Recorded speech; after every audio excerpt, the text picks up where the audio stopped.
Welcome back YouTube to Rick's YouTube channel. On today's video I'm going to show you how you can update your software on your Sony Bravia TV. So first off, grab your remote, hit the on button, press the home button,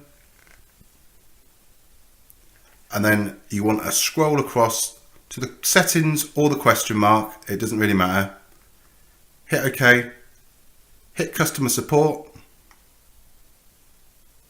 and then you'll see your TV model number in the top of the screen and also the software version.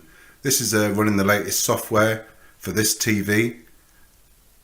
If you go down to software update, click OK, press yes to download, and as you can see this is operating the newest version of Sony Bravia's software. So I'm going to click OK. Just to make sure that you've enabled automatic software download, so it does download the latest versions when it does come out. So that's how you update your Sony Bravia software. Thanks for watching.